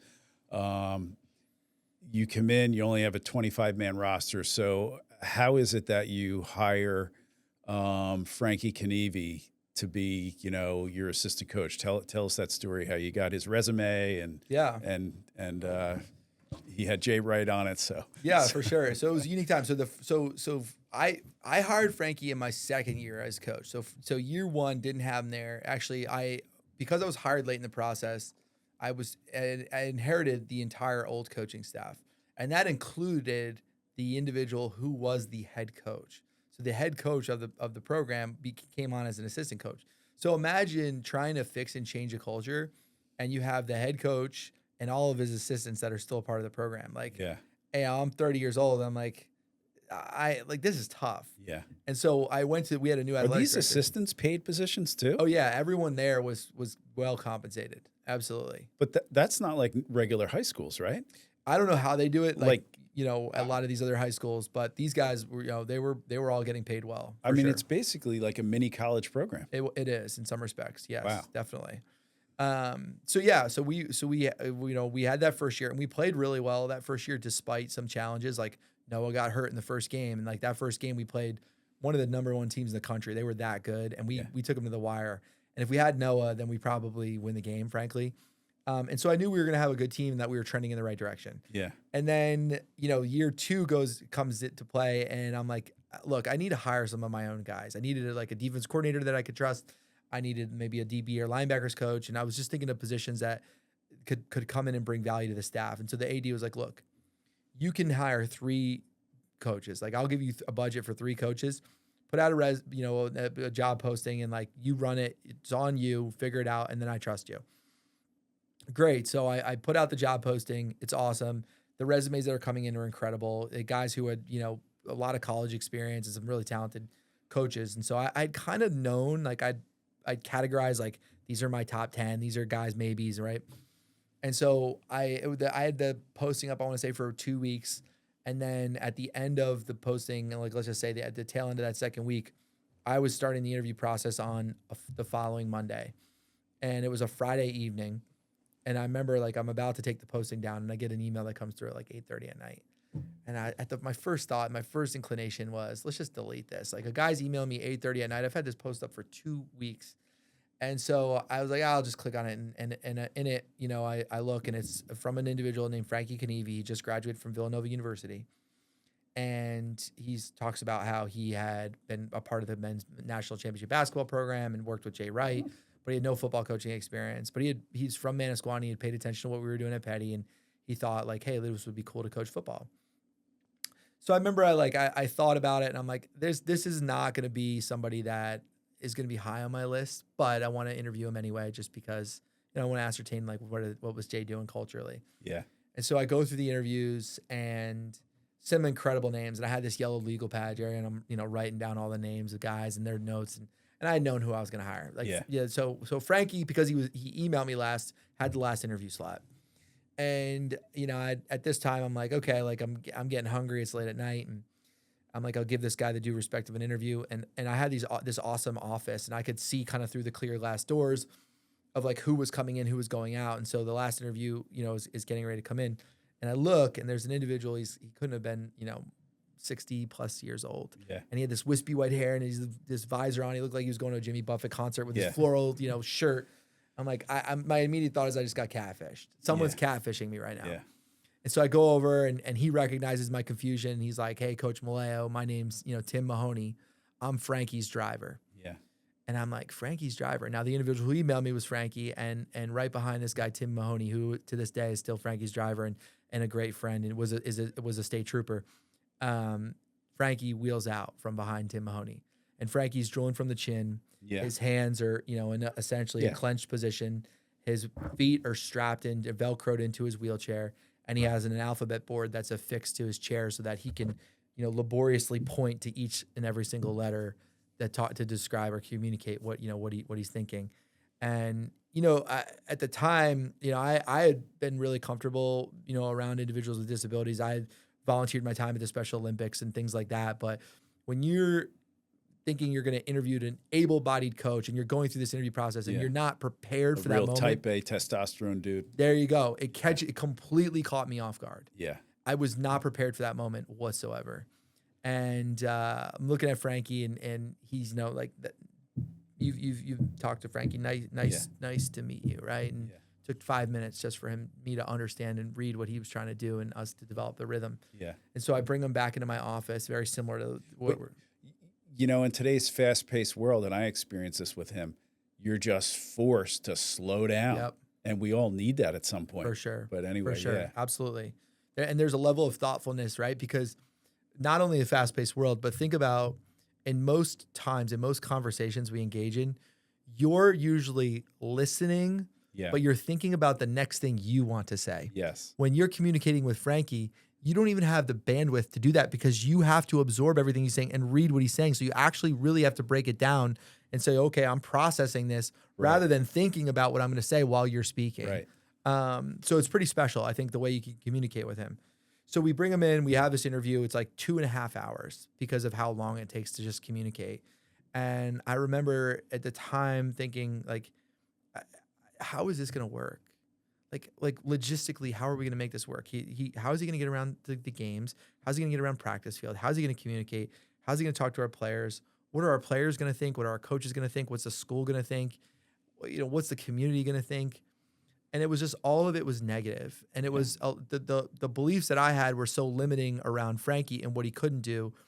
And something just started to shift in me, though, as he started to communicate with me more and more.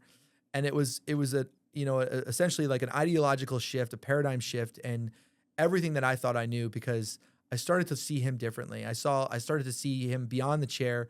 I saw his heart. I saw his mind. I saw his spirit. I saw his grit. I saw a sense of humor. And I knew that there was something there to him. But at the same time, I still had major doubts that I could hire him. Like, I was so focused on developing this program into like this one of the top programs in the state. Yeah. Because it was so ego focused. I wanted it to be about me. Yeah.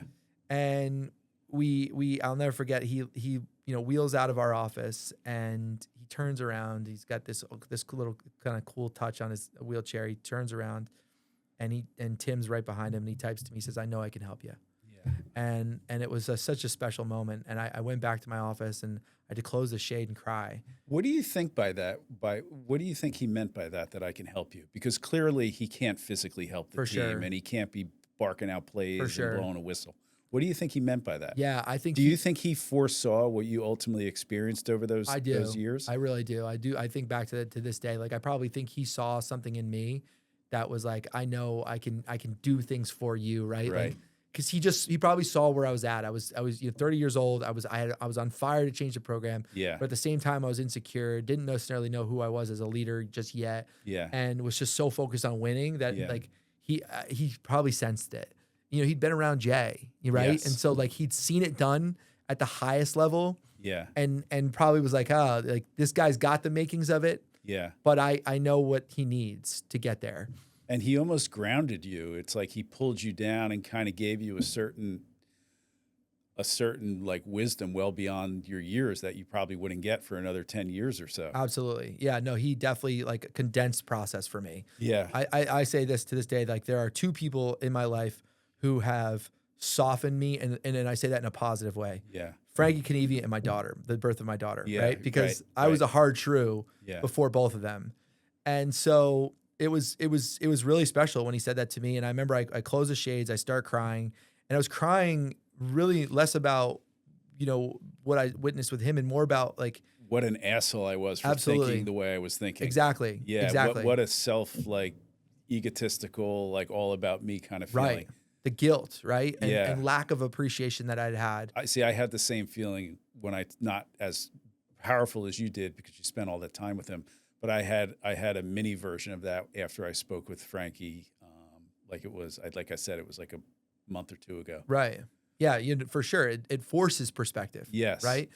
And so I went back to my home that night, and I'd emailed the athletic director, and I just remember thinking like, I'm gonna do this. And you were like 100% in at that point. At that point, I was like, this is it. Like, I'm gonna do this. And you forewent other guys on your legal pad with like way more qualifications and all that. There's no doubt, like way more qualifications. Yeah. Absolutely.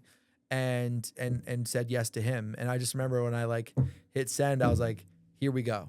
Wow. That's what was it a burden over those years? Was it a logistical pain in the ass, or he had his caretaker and his driver that took care of all those things? So his parents are amazing people. Yeah. And they like really we worked together to figure out like when and where to be and all these other things. I think the biggest challenge was football is so fast paced and like the communication levels are fast paced. Was just figuring out how to just handle and manage that logistically. Yeah. And so, one of the things we had started to do with him early on was I wanted him to have post-practice notes for me. So like, because he was so observant and was so introspective in a lot of ways, like he was able to view himself in the world differently because he was constantly listening and watching the things that we missed on a day-to-day basis. Yeah. And so he would come home and he would email me his update or like his thoughts on practice. And there were things that he would catch that I wouldn't catch, which was great. Yeah. And then we advanced to he became the JV offensive coordinator. Yeah. And with the JV offensive coordinator, what we did was we put pictures on his board of the play that he wanted to call, and he would point to it, and then someone would signal in the play or call the play in from the headset. Yeah. So we were able to we got creative in how we communicated and did things. Like we made him the director of player personnel and player development, where he would meet with players one-on-one all the time. And he just developed this really, strong relationship where it was so rooted in substance. And he would email players the questions the night before of things he wanted to talk about. They would email him answers. And so once again, it condensed a timeline for him. So then it increased the level of effectiveness of when he was one-on-one with people and talking to them, because he was getting to know them, their heart, their soul, their spirit, all these things. So it was cool. Like the more we gave him more responsibility than I think he probably was even ready for at the time. And he says in the book, working for me and with me was equal parts one of the best things that ever happened to him and one of the most difficult things he's ever had to do. Because so often in his life, people would just make assumptions about him because of the perception, right? And like, here he is, he's in a wheelchair. We're gonna judge him based on what he looks like. And so the expectation level for him was reflective of what he looked like, the perception. Right. And I just said to him early on, like, hey, I want you to understand something. This is not a charity. We are bringing you on here. We are taking this program from here to here. This wasn't a DEI hire. That's right. Your job is to contribute. Right. And so the first scouting report he ever gave me, I remember I just threw it back on his chair and I go, this is not good enough. Yeah. Do it again. And I said, I want to be very clear with you. If you were doing this scouting report, I want you to think every scouting report you give me, you're giving it to Nick Saban. Would you give this to Nick Saban? And he shook his head. He was like this. Yeah. I go, then don't give it to me. Yeah. Right. And I was and I would communicate with him in a very direct way. And I think he appreciated that he was held to the same standards as everyone else. And that I communicated with him just like I would with all my other coaches, friends, buddies, because that's how I viewed him. And so I think that resonated for the two of us. And so our rapport became amazing. And like to this day, he starts to type. If he types one letter, I can almost within like one or two iterations of that letter tell you his entire thought. Yeah. And that's how seamless our communication level became. Yeah. All right. So give us like the 50,000 overview of those years and how you turned the program around. I mean, the book's amazing. I read it and some of the stories and everything. But what's the Cliff Notes version of that? With Peddie. I think there's two things, right? Is one is we had great players. Okay. Yeah. Like every team needs really good players. So like, we've got a guy who played at Clemson, right? And like he's, he walks in the room, you're like, geez, and so you get guys like that. And then two, like I can say this without a shadow of a doubt, we love the heck out of those guys, man. And like there's nothing I wouldn't do for any of them, like whether it would be that. Yeah. He my summer before my senior year, I was going through some personal things and, kind of had a weird spot in life. And, Chris and his wife Ashley opened the door for me, and I spent months with them. And, like, I integrated with them in everything. I would go to the beach with them and, Chris, not so much like a father, but like an older brother, and just such a positive influence when I needed it the most. And, some of the darker times in my life, that guy was there for me. And he would do that for anyone, especially any of his players. So, him and I have a great relationship now going on, 10 plus years. So he's not bullshitting you when he says that. How did you come to get on the team? Like, how did that, tell us that story? And like how your college recruiting was going before that and all that. Yeah. So I was at McQuaid Jesuit High School in Rochester, New York. And I just torn my ACL the year before, and I had a good season my junior year. And kind of got some smaller offers from like UB, Old Dominion, Rutgers, Illinois. But I was, I didn't want to go play there. I wanted to go play at Alabama or a school like Clemson. And I got a Facebook message one day from this guy, and he's like, "Hey, my name's Chris. Like, I'm a high school coach down in New Jersey, and I'd love to talk to you about coming and playing for us." And he mentioned something about reclassifying, which I had no idea what that was, but I was young for my grade. And he's like, if you come, you can redo your junior year. You get another year of high school, another year of preparation, and I'll get you 15 scholarship offers. And, to a T, after I told him I was coming, and, I went through the interview process, and, he helped out with all that. And I think it started kind of last weekend in April and first part of May. And, Miami, North Carolina, Virginia Tech, Alabama, Clemson, Wisconsin, schools like that, South Carolina, Arkansas, which to me seemed like so far, out of reach until I met him. And then things just started flowing. And he was telling me about the vision for the program and what he wants to do and the other guys he's bringing in. And, it was hard to not be excited about it. So, we were kind of the guinea pigs in this whole thing. But he made it fun. He made it exciting. Just as a player, it's just, he's a guy you wanted to fight for because you know how much he fought for you. So, did you feel like you were fighting for Frankie too, or Frankie was more, you weren't fighting for him as much? He was more just grounding you guys. So giving you perspective. I didn't have Frankie there my first year. Right.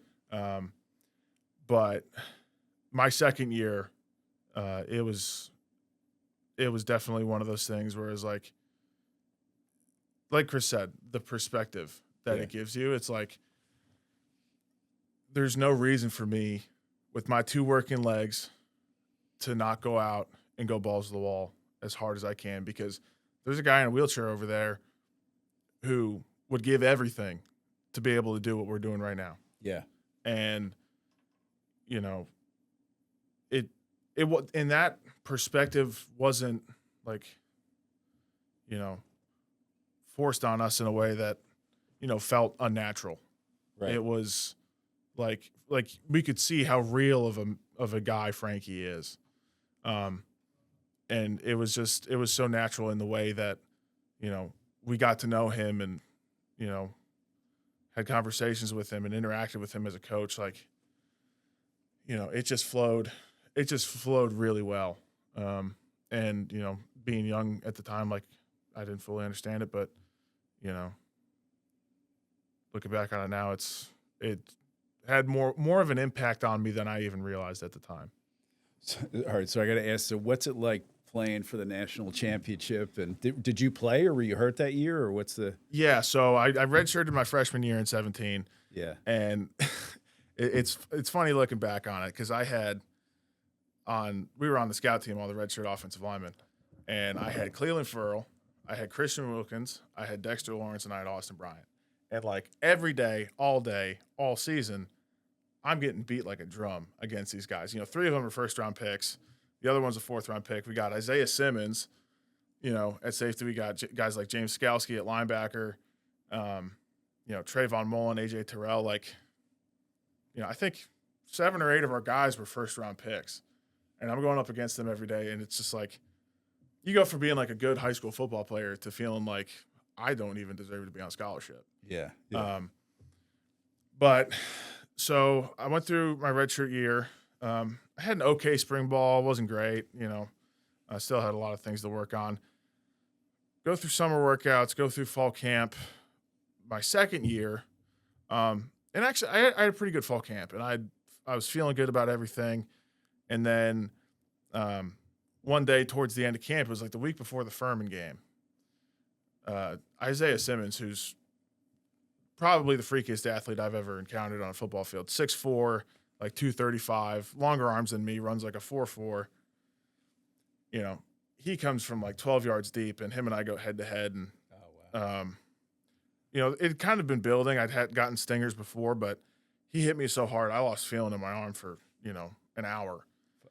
So I went to our head trainer. I was like, Danny, like, something's wrong. So I went and got an MRI, and turned out, my spine had basically calcified around my nerve opening.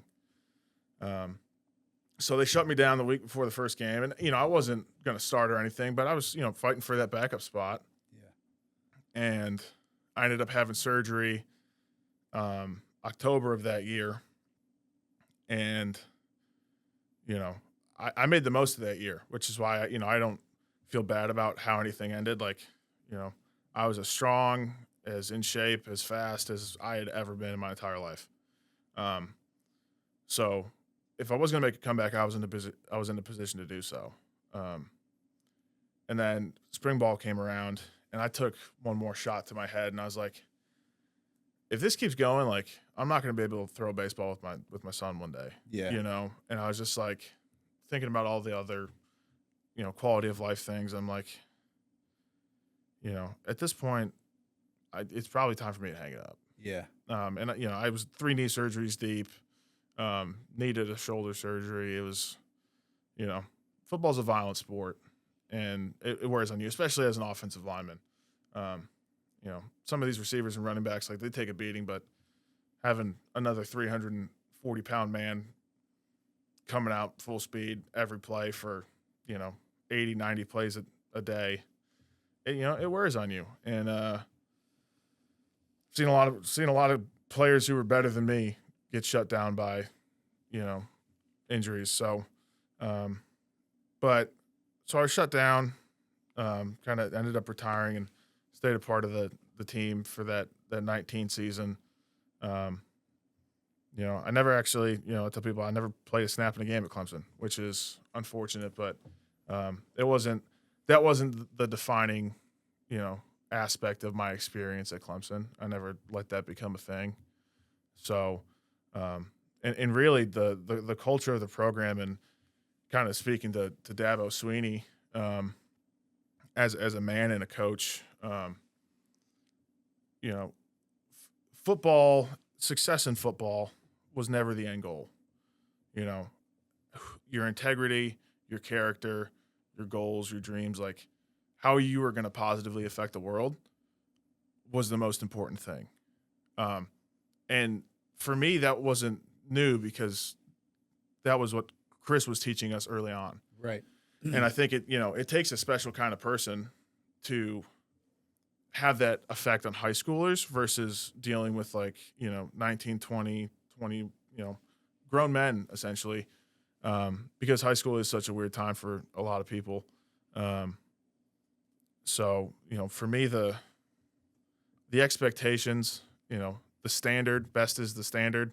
I remember Chris and I went down on a visit for junior day. We walked into the indoor, and he saw that, and it was just like, I'm stealing that one. Yeah. And that next season, that's what it was all about. So that experience was great, and made possible because of Chris. So, would you guys have your kids play football, or would you have your kid play football? I've thought about that a lot.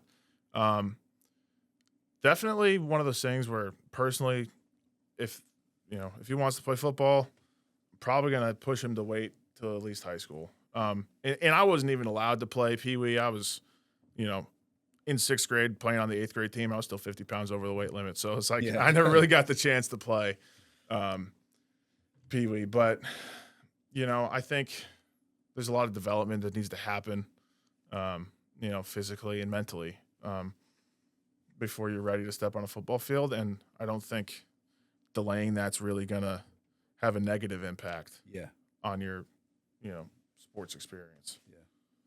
I think I will. It depends on what my kids want to do. I always say this, like, it's really I don't want to ever take away from what my kids want to do. Part of the danger of football, I think, is that surrounds football is the game is obviously, of course, physically it's a violent sport. Yeah. But I think there's a lack of knowledge and information that are at the youth level for coaches. And so, I think I have a leg up with my kids to be able to be like, hey, look, this is how we're going to do it, and this is how we're going to start. Because, like, you look at CTE, you look at some of the things that have happened with head injuries, so much of it isn't the big hits you see, it's the micro hits. Right. And that's really, like, over time, that's where the damage has been created. And now there's some advanced technology that people have, created with helmets and that type of things for safety that I think have taken away from that. But you start them at a young age and they start banging heads against each other. I don't know that's a good thing, right? Yeah. And so I think for my own kids, like, I didn't start playing football until 8th grade. I think for my own kids, like, there are ways in which if they do want to play football, to get them prepared to actually play the violent sport that football is. Yeah. At the right time. I just don't think padded football at kindergarten and first grade is the right way to do it. Yeah. All right. So you turned the program around at Peddie, and what was your ultimate sort of Peddie resume for the team after you took over this faltering program? Yeah, I mean, we won 2 championships. We were on we really should have won 3. We had injuries one year that prevented us from winning a third. So in 5 years, we won 2 championships and they hadn't won any. We finished our last season. We finished undefeated as the #1 ranked small school prep school in the country. In the 4 years that we were together, with Frankie and I were together, we sent 48 kids to play Division I college football, which was unheard of, and 4 in the NFL and 2 in the CFL. And so if you think about like the average school, how rare it is to send 1 kid to the NFL, we had 4 kids drafted in 4 years. Yeah. And we were just changing lives. Like that's the cool thing was like we won football games, like yes, and like that was fun. But we were changing lives. Like I think back to like when he got his offers and he was crying, and Jahan Dotson when he got an offer from Alabama, or some of these kids like. Wait, did Dotson play on your team? He did. Oh, he's great. Yeah, he played at Penn State. Yep, yeah. for sure. Yeah, yep. I didn't know that. So Jahan was on the team with Noah. Mm-hmm. All right. Yep. So I think about those guys and like what we were able to do for them and how it just changed the trajectory of their lives. And that was one of the things that was really important to me about football was like, how can we use this as a catalyst to change trajectories? Yeah. And just in doing so, we were able to win games at the same time. So it was cool, right? Like we had a lot of fun with it, and it was something I took a lot of pride in. I took a lot of pride in making sure that we invested in the person first. Because I learned something a long time ago, and it was probably part of it was my own playing experience, is that like people will never care how much you know until they know how much you care. Yeah. And the second we started investing in them as people, I think it changed the culture of the program, and guys were much more willing to like follow and serve. And so were the coaches. We had a lot of coaches who were willing to follow and serve as well. Yeah, that's awesome. All right, so what are you doing now? Some final thoughts and stuff here. Yeah, for sure. So I'm fortunate doing great stuff in the world of commercial real estate down in Florida. Obviously wrote this book. It's been incredible. And yeah, it's right here. The ChairLeader. How'd you get that name? I had it in the back of my head. Like you came up with that? I did. Fascinating. I did come up with that. Yeah. It's got like 3 different levels to it. Yeah, for sure. So, I'd had that, in the back. So I'll give you a really quick rundown. So, I had written the ChairLeader. I have a whiteboard in my office down in Florida. I had written the ChairLeader on my whiteboard about 4 years ago. And I knew that was the title of either a book, a newsletter, a podcast. I didn't know what it was. Yeah. I just knew that it was something surrounding Frankie and his story. And I came up here to Spring Lake because Frankie was named Citizen of the Year. Yeah. And so they asked me to be the keynote. And I was like, great. So I give the keynote, and we have an amazing time. There was like 600 people at this event. And afterward, his dad's like, Frankie really misses you. We got to do something together. And I have this idea. Just give me time. And I met this incredibly famous author. His name's John Gordon, of Gordon Publishing. They published our book. And I said to John, I've got a story for you. I got a book. Like, you should write this. And he's like, pitch it to me. Elevator pitch it to me. This is on a bench outside of a pickleball court. Yeah. Okay. Yeah. And so I elevator pitch him the book, and I'll never forget. He got really quiet, and he goes, "This is an incredible book, man." He goes, "I could sell 1 million copies of this book." Yeah. He goes, "But it's not my story. You need to write it." Right. And I like, in a way, I was like, because I wanted him to write it. I wanted him to take the pressure and responsibility off of me. And so then I went home that night, and I was like, all right, let me start. And in the commercial real estate world, right kind of this time of year, like right around Thanksgiving all the way through Christmas is really slow. Right. It's just like nobody's really working. Yeah. And so I was like, you know what? Like, I'm going to treat the next 60 days like writing this book is my job. Yeah. And so every day I had a loft in my house. I would go up to the loft and I would just write from 9 to 5. And some days like I was writing, I was flowing. Some days it didn't. I kicked it. I was like, I'm gonna pause. And then when I got done 60 days later, it was amazing. I have a book in front of me. Yeah. And I was thinking about this yesterday as I'm signing autographs at Thunder Road Books. Like, I can't believe that like this is a real thing. It's pretty cool. It's awesome. Yeah, it's a real easy read. You can do it in 2 nights. That's awesome. Yeah, thank you. Yeah. All right, Noah, you got any final thoughts or anything you want to tell the 5 people that listen to the show? Man, no, it's not really, it's been a really cool experience. It's, we were driving up the other day. Chris picked me up in South Carolina, and we were on the phone with somebody, and they're like, "Are you, what are your thoughts on this whole thing?" I was like, I've known Chris a long time, so I'm impressed but not surprised. Yeah. And he's been with me every step of the way on my journey, even after my football career, and it's been great watching the family grow, and being around their kids has been awesome. So really just an awesome experience. I'm happy to be back here and see a bunch of my former teammates, and got to see Frankie again. I haven't seen him since I graduated. So, shout out to Frankie. He's the man. And, I'm glad that this story can be so inspirational to so many people. And, the little part I played in it has just been, it's been great. So that's awesome. Thanks a lot. And if I ever see you guys at a bar, you got my back, right? Absolutely. Absolutely. Good. No doubt. All right. So. Thanks a lot. Awesome.